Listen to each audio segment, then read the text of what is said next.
Wassalatu wassalamu ala sayyidina Muhammadin alladhi uyyida bil mu'jizat wa ala alihi wa sahbihi alladhina fa'alul khairati wajtanibul munkarat. Rabbi shrah li sadri wa yassir li amri wahlul 'uqdatam min lisani yafqahu qawli, amma ba'du. Yang saya hormati pimpinan Pondok Pesantren Darul Manatiqah wa Dakwah wa Tahfidzil Quran beserta keluarga besarnya yang semoga selalu dalam lindungan Allah Subhanahu wa taala, amin ya rabbal alamin. Yang saya hormati Dewan Juri yang arif dan bijaksana, dan tak ketinggalan pula hadirin para peserta dakwah virtual yang insya Allah selalu diberikan kesehatan oleh Allah Subhanahu wa taala, amin ya rabbal alamin. Membahas keistimewaan Rasulullah sallallahu alaihi wasallam sangatlah luas. Bahkan ketika lautan jadi tinta pun tak mampu untuk melukiskan keistimewaan yang ada pada baginda Nabi Muhammad sallallahu alaihi wasallam. Karena beliaulah sang paduka alam, sang mustika alam, panglima revolusi Islam yang umatnya seluruh dunia minal zulumati ilan nur. Allah Subhanahu wa taala berfirman dalam Quran surat Al-Anbiya ayat 107. A'udzu billahi minasyaitonir rajim. Bismillahirrahmanirrahim. Wa ma arsalnaka illa rahmatan lil alamin. Dan tidaklah kami mengutus kamu melainkan untuk menjadi rahmat bagi seluruh alam. Oleh karena itu Rasulullah Shallallahu Alaihi Wasallam menjadi suri tauladan yang baik bagi kita.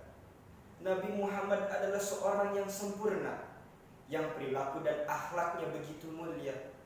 Bahkan dalam riwayat dikatakan ketika penciptaan Nabi Adam alaihissalam, nama Nabi Muhammad Shallallahu Alaihi Wasallam telah ada di pintu surga.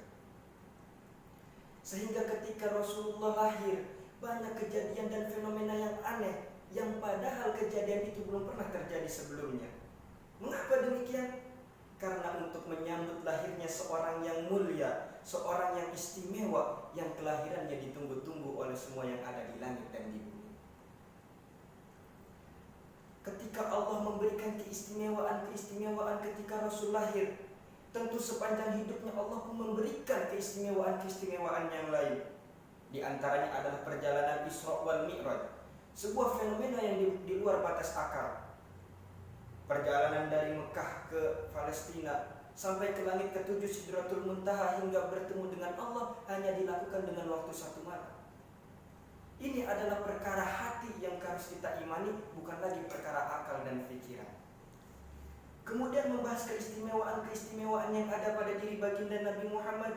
Dalam kitab Bidayatul Hidayah dikatakan, lam yahtalim qatu taha mutlaqan abada, bahwasanya Nabi Muhammad sallallahu alaihi wasallam tidak pernah mimpi basah sepanjang hidupnya. Wa mata tha'aba aslam fi mada zamani, dan beliau tidak pernah menguap satu kali pun. Minhu dawabun falam tahrub wa ma waqa'at, binatang-binatang tidak lari ketika Rasul mendekat atau lewat. Zubabatun abadan fi jismihil hasani, dan lalat pun tidak hinggap di badan beliau yang indah. Bi khalfihi ka'amamin ru'yatun sabatat, Rasulullah mampu melihat ke belakang dengan jelas sebagaimana beliau melihat ke depan. Wala yura athru bauli minhu fi alani, dan ketika buang hajat tidak ada bekasnya sama sekali. Hadirin hadirat rahimakumullah, masih banyak lagi keistimewaan yang ada pada diri baginda Nabi Muhammad sallallahu alaihi wasallam.